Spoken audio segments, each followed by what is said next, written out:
and welcome to another episode of Tilly Talks Tech. I am your host Tilly, and in this podcast we dive into all the crazy things happening in tech, art, design, pop culture, which is a big theme in today's episode because we're talking all things cosplay.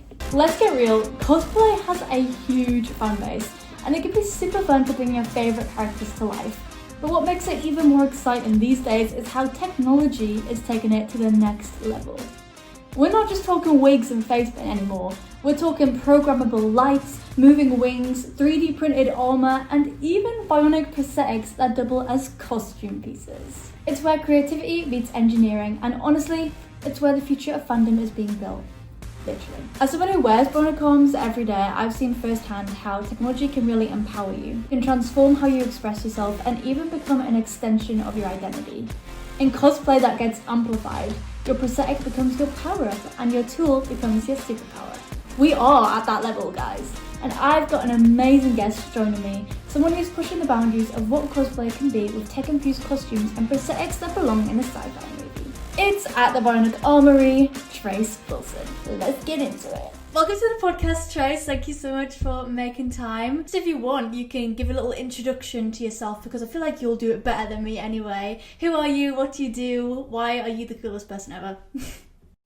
I am not sure I'll do it better than you, but I am a children's author, disability advocate, 3D printing enthusiast, cosplayer. I am a man of many hats. I make a lot of fun and goofy, ridiculous attachments for my prosthetic arm to kind of, show people how to embrace their differences. Yeah, you do, and you're really playing yourself down because you are that guy on social media with just the millions of attachments. Like, it's kind of outrageous, and I am gonna quiz you later on that. I think obviously one thing we have in common is we were both grown up with a limb difference and things like that, and that comes with its own struggles. It comes with highs, many highs, but I imagine a couple of lows too. And I just wanted to hear from you, like, how you found it growing up with a limb difference. I'm sure we could relate on a couple of things. Absolutely. I was born without my hand. I don't think anyone necessarily bullied me as much as I bullied myself. I think it was a lot of just me worrying, what other people would think. It took me quite a while to learn to love my differences and treat them as an advantage more than, a disability. Luckily, I had parents who never let me get away with anything, use it as an excuse. I'd say, oh, I can't take out the garbage, I have one hand. And my mom would say, be quiet, go take out the garbage. Yeah. So I have 3 siblings and my parents treated me just like the rest of them. I'm sure that this is the same in your case, and I know it's the case in a lot of kids who grow up with a limb difference, but I think we all kind of learn to be out of the box thinkers very early and, find new and crazy ways of doing things that other people take for granted. Tying your shoes to driving a car, like these are all things that we have to learn different ways than everyone else. So pretty much everyone that I know who grew up with a limb difference is crazy talented and creative and like just wildly imaginative, which I think is awesome. I realized, if I stand in the corner, sad, all poor, pitiful me, no one's going to want to talk to me, then that's how people would see me. But if instead I made a concentrated effort to open a conversation with people, get to know people, insert myself into a conversation with a one-hand joke or a pun or something, then that's how people would see me. And so very quickly I kind of went from not it being one of my least favorite things about myself to it being my favorite thing about myself. Yeah, that's a really cool transformation, and like our journeys were really similar. Like even the little details of what you were just saying, I too was like really shy, didn't want to ask anyone to play, was never bullied, but it was always kind of that fear of rejection that was like subconscious. I also had 3 siblings, which I was like, what? I had 3 siblings, I had a family who treated me no different to them. Yeah, like that whole transformation and that learning curve of embracing it's happened the same way for me as it has for you. I think like the second we stepped into actually embracing it, that's when all of the opportunities and all the things we love sort of like took off. Obviously all that you're doing now is like really leaning into that and that individuality. You're a really big like ambassador and like advocate for that, and why are they so important? It's funny you say that because I I didn't meet another amputee or a person with a limb difference until I was 21. So I had never met anyone like me who looked like me. And then all of a sudden, I met 400 of them at the same time. I went to Lucky Fin Project. I found them. They help kids with limb differences. And I walked into the lobby of the hotel to check in. And this little boy with one hand ran up to me and he points at my arm and he goes, "Your arm's just like mine." And then he just like ran away to play with his friends. And I looked around and I was like, where am I? Like, what world have I entered? I've been an ambassador for multiple companies. I've worked for Open Bionics. I've walked in fashion shows where all of the runway models were people with disabilities. So I went from not knowing the community existed to it being like a whole section of my personality. I think is really important. Yeah, massively. And like, I remember when I go to these events, you know, everyone running around has a limb difference, and it's such a crazy sight when you don't see it all the time. And it literally gets to the point where afterwards I'll be walking around and I'll just be in the general public, and the fact that people have hands, I'm like, oh, because I'm like, wait, no, everyone here's so Seriously. boring. Like, I don't want to go home. Like, everyone has all their limbs here. This sucks. It's so funny. It literally turns it on its head. I'm like, and yeah, it becomes part of your personality a little bit, but there's also all this other stuff about you. And I've got you on the podcast because you're a cosplay beast. You're that guy on socials, and I wanted to know, like, when did that stuff you, like your other hobbies and comic books, you mentioned you like reading them, like when did that start and how was that aspect of your life growing up? Well, I've always been a giant nerd, which is weird because I'm the only one in my family. For me, it's always been comics and cartoons, and I started doing random dumb little cosplays in like high school. And then around the time that I met all my limb different friends, one of them is Angel. She and I are basically the same person. We became friends, and we were talking one day, and I was like, if you could have any attachment for your arm, what would it be? And without hesitating, we both looked at each other and said lightsaber. And so I made one. Like, I made a lightsaber arm for myself, and I made one for her. We did a cosplay at San Diego Comic-Con where I was a Sith and she was a Jedi. And from there, I was like, oh, well, if I can do this, I could probably do something else as an attachment, and then something else, and then something else. And I just kept coming up with ridiculous ideas. I've got a Lego hand, an Aquaman trident, and a tentacle, and like paddle, just all the dumbest things you could possibly think of. I've made as an attachment for my arm. There are so many limb different or bionic characters. You know, you've done an Alita cosplay as, you know, you have your Alita arms. Seeing people kind of go from 10, 20 years ago as, oh, prosthetic arms are kind of weird. Like they're, you know, they don't do much. They're made to look like, you know, human arms, whatever. Yeah. And then to go from that to us kind of embracing like, no, I want to look like Terminator. Like I want to look like Alita. I want to look like Luke Skywalker. Like it's really cool now for us to go back to those characters who have been portrayed as having prosthetic limbs and say, oh, I can cosplay that. Yeah, exactly. And it's like, it's honestly one of those hobbies that people who are amputees, we actually excel at, because here's people trying to like paint their skin metallic colors. Yeah.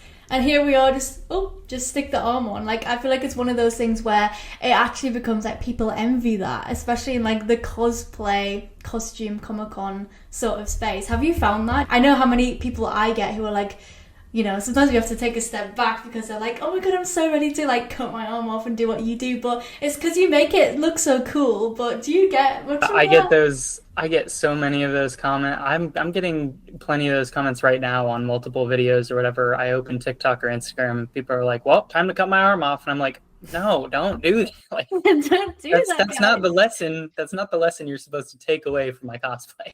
I'm sure you deal with this a lot, but like we deal with people who pity us, people who want to help us, and then people who get like angry on our behalf.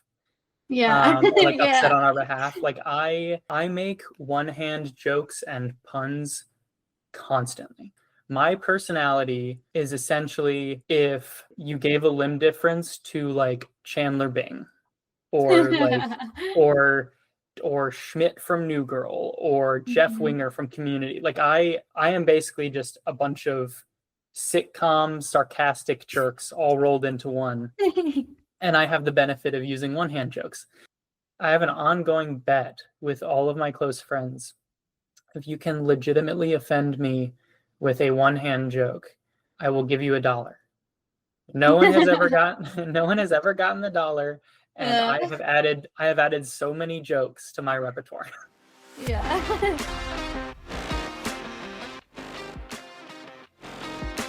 Your like first proper cosplay, including your like prosthetic arm, was like a Star Wars sort of vibe, and you did that with Angel. I saw that on socials. You put that out. What was that reaction like? It's really cool. I had made a couple of basic videos of the process of me like figuring out how to make a lightsaber prosthetic and attachment. You know, I'd put it on, I think, Reddit at the time and a few other places, and people thought it was awesome. The second you put out anything like that, your whole comment section is like, do this next, do this next, do this next. So I have like unlimited ideas for attachments I can make. It's why I have so many, because every time I make one, my comment section says, here's another one to do. People were really supportive when I was making the lightsaber arm, and then we did the full cosplay and people loved it. And 2 or 3 years later, we did a commercial for Disney. They were opening Galaxy's Edge at Disney World here in Florida. They had a new ride they were opening, and they were doing, you know, a commercial for it. So Angel and I went, and we got to ride the ride 13 times in a row, which was ridiculous. It's cool for me to be like, oh, I have this weird idea in my head, and then to make it a reality, and not only to make it, but for everyone else to be like, that's awesome. Yeah. And gotten that reaction with a few of my cosplays or attachments. Lego hand gets a lot of people. Walking around a convention with a Lego hand I on know. will lose their mind. Well, they liked it on YouTube as well, didn't they? Like, oh my goodness. I swear that's the biggest video on YouTube. I've never even seen that many numbers. Jeez. If you haven't seen it, guys, Trace did an amazing video on Open Bonix's YouTube channel where he was comparing the hand with the Lego hand. Literally still getting comments to this day that I have to respond to. It's actually so Perfect. funny. You have so many attachments. Do you like keep them all? Like, where do you keep them? Because my collection of hands throughout the years has gone so big, but I can only imagine what yours looks like. I keep some of them, the ones that I really enjoy and the ones that I could just, you know, bring with me to wear places. Others I've gotten rid of. I'm not keeping these things that I could just 3D print again if I ever need one.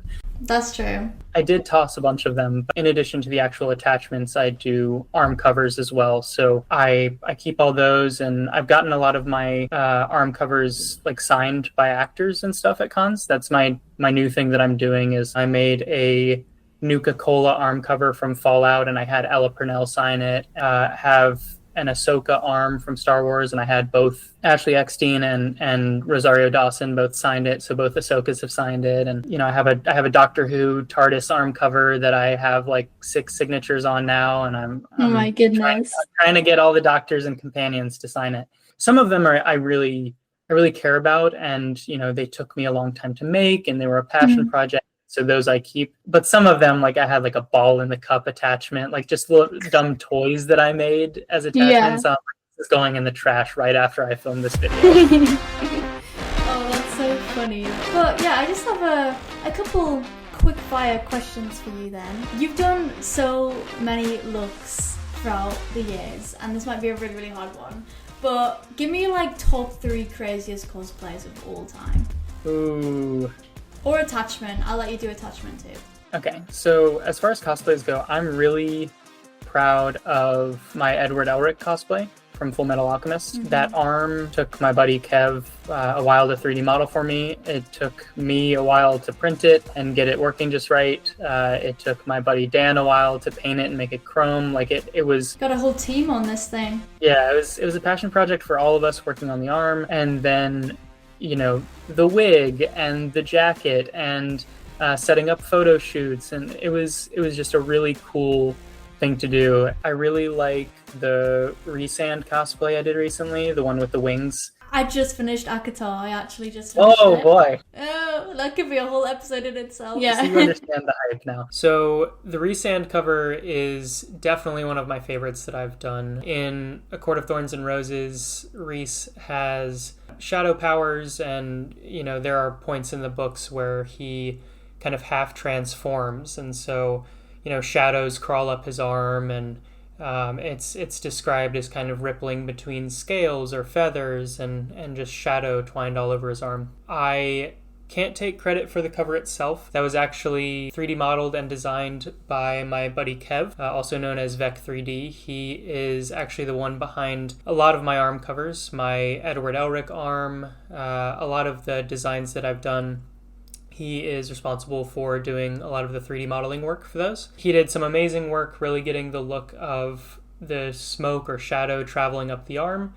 And my job really was just to print it and to get it working well with my cover. He did the awesome work of the arm and hand plate, and then also went above and beyond and made entire finger plates for me to put on that really show that kind of smoke traveling up the arm and have claws, and he really outdid himself, and it looks amazing. So for the covers themselves, I did a lot of testing and print work, finding the right color plastic I wanted to use. It's actually not painted at all. It is just printed in a kind of deep blue iridescent plastic, which I thought looked really cool for kind of showcasing the shadow marks. It fit really well with the rest of the cosplay. A lot of that was just different pieces that I sourced from different places. A good dress shirt and a pair of pants that looked kind of fantasy with a paisley pattern running along them. The tattoos that I had were actually, I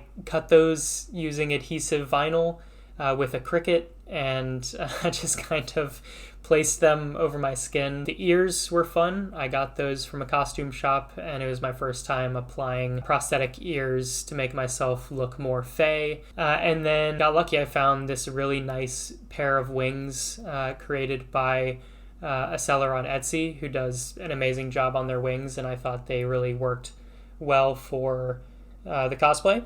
But yeah, I was really happy with how that cosplay turned out. I'm hoping to wear it to a convention sometime in the near future. The next time that I drive to a con, I will be wearing this full cosplay. You know, it's one thing to say, oh, Captain Hook, that's kind of a go-to, or Edward Elric has a bionic arm, or Winter Soldier. Like, there are certain characters that come to mind, but doing stuff like Reese's arm and kind of just coming up with this really weird, wacky way of showing his shadows and using it as my prosthesis it was a really fun time. And it's cool when I come up with a dumb idea like that, and then one of my friends like Kev will just immediately go, okay, how do we do it?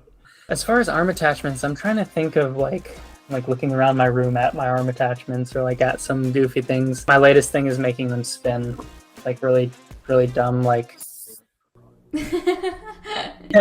Bro, that is not dumb, that is sick. I don't know. The ones that my followers and random people on the internet love the most are obviously the tentacle, the lightsaber, and the Lego hand. I think are the big ones. And then like my Captain Hook. You know, a classic. Captain Hook is like the OG, you know, limb different character, or one of them. So cool. And by the way, we're gonna plug your Instagram after so that everyone can go and have a look at these costumes, because they truly are great. And my other question is, what's been the best reaction to your costume in public when someone's realized that it's a prosthetic arm? Ooh, I'm gonna say Billie Piper. Stood there talking to her for like 5 minutes. She was like, oh, that's really cool. And I was like, yeah, I pulled the TARDIS arm cover off of the forearm and handed it to her for her to sign. And she was like, hold on. I was like, and this Rewind. Was, yeah. And she was like, what is that? I was like, it's my arm. And she was like, did you make this? I was like, I made the covers. I was like, I work for the company that makes the arm. And she was like, that's amazing. She was like, if this isn't your full-time job, it needs to be. She was like, this is absolutely incredible. She would talk to me for like 5 minutes, just raving about like how cool it was. And I was like, I love you. I love you. I love you. I love you. That's so I was like, cool. You're my favorite companion, and you like the arm. Yay. No, but again, it's like, it's so rewarding. That's like, it's your limb difference standing out and allowing those like interactions and connections with like the people you love to like even happen. It's like super cool, and I'm so glad you got that experience, and I'm so glad you getting all these signatures. Like, that's the coolest thing. And I mean, you could probably flog it for so much, but please never ever do. Do you think that wearing prosthetics and being limb different does accelerate like your costumes and like the space you're in. With everything you're doing now, it is very much around that, and it's very much celebrating that difference. Yeah, I think having a limb difference has definitely accelerated everything. You know, a lot of my attachments and things that I make and a lot of my cosplays are very, you know, kind of gimmicky. They're things that you don't see often. They're things that you know, are kind of just generally unique. Like having a lightsaber arm, I'm pretty sure I was the first person to come up with that. There were plenty of people in the comments who were like, tell this to like Disney's going to steal this. Like they're going to do this in a movie. It's really weird sometimes to think about like, how would my life be different if I had been born with two hands? And I'm like, well, I feel that heavy. I wouldn't have any of the awesome friends that I have. Tons of the opportunities that I've received in my life, I wouldn't have received. I wouldn't be a children's author. I wouldn't do this and this and that. Like, there's so many things to list there that are amazing things in my life that have happened because I have a limb difference. As far as, you know, kind of embracing your differences and finding a way to treat it as an advantage, I think everyone's journey with that is different and everyone's journey takes a different amount of time. I grew up with my parents having no children's books, no resources meant for kids like me. They were in the dark. They just had to figure it out as they went. Yeah. Now they're, you know, kids have books like the ones that I wrote. They have organizations like Lucky Finn and Open Bionics. And there are so many ways for kids now to figure out younger that they can love their differences instead of waiting like me until they're 20. Yeah, that's really good advice. And yeah, again, it's just like, it's the representation. It's seeing people doing that and knowing that you can get there too. And you share one of my latest obsessions, which is K-pop Demon Hunters. Brilliant film. I went to the sing-along in the cinema and everything. Me and my sisters have watched it so many times. But I also saw a little piece of content you put out about that, because me too, when I was watching it, I felt like it really, really resonated with how limb different people feel when it comes to like covering up these scars and things like that. How did that resonate for you, and why do you think it's so important within the limb different community? Yeah, I think the main character, Rumi, needing to embrace who she is, and you know, she spends her whole life hiding her physical difference, and I think a lot of her story and what she was going through, being told by some people, like being told by Celine and being told by whoever, like, no, you need to hide, you need to, you know, cover that up, that's, you know, that's not something to be proud of. And then finding, you know, along the way, finding people who are like, no, like that's part of you. It really hit home with me, that being the journey that we just talked about, you know, with kind of going through figuring out how to embrace your differences. Not that we're demons or anything, but, you know, going through life and worrying what other people think and trying to hide it. And, you know, when I was younger, I would walk around and, you know, hide my nub in my pocket. Going from that to the point that I've reached now, I felt was really similar to Rumi's journey. And so watching that, I was like, this is a lot of people might not get that same message that I got, but I feel like a lot of people in the disability community probably resonated with that. No more hiding. Honestly, it was such a good film. And yes, they've been in my head. Those songs have been in my head for a week. Oh my God, no, literally on loop. Still, all this time after, yeah, I can't wait for the next film. Fingers crossed for that, or whatever they're doing. Yeah, I'm sure you'll be watching it too. We'll get ourselves to the cinema again, and hopefully, Perfect. You never know, there might be some new like pattern designs you can play with, different arm attachments that will come out of that. You never know what's gonna be created, and then you can just make it up yourself. It's like so sick, so impressive. Thank you so much for chatting to me, Trace. You've been a legend. I knew you were gonna be. I couldn't wait to meet you, honestly. Thank you so much for chatting to me, and this is the point where we are gonna link all your socials. So where can we find you, or your books, or whatever it is you want to promote? Drop it here right now. Yeah, so you can find me on Instagram at Bionic Armory. On TikTok at Eat Pray Nub. If you're interested in 3D modeling or 3D printing or cosplay, any of that stuff, my 3D modeling company that I run with my friends is wf3d.shop. Perfect, you heard it here first, folks, and definitely do go and check all of that out, because he is the coolest. He's too humble, but he's the coolest. Thanks, Trace, and I wish you all the best. I'll see you soon, one day in the flesh, hopefully. Sounds good to me. Thank you very much. I appreciate it. Bye. No more hiding. I forget that I'm in an office and I'm just singing like this. That was so cool, and yeah, bro's house must be full of the most crazy attachments. I thought my room was bad, but his is gonna be like an art museum, I swear. Thank you so much, Trace, for joining me for this episode. Do make sure to check him out on all socials, and here is a little teaser for the next episode. We have a guy who's been in the game for years. He's a maker, an engineer, a YouTube legend, and the mind behind some of the craziest robotic builds on the internet. His specialty is engineering things that he can ride as well, which is just extra fun. Please welcome to the show, James, aka X Robots. Hi James, and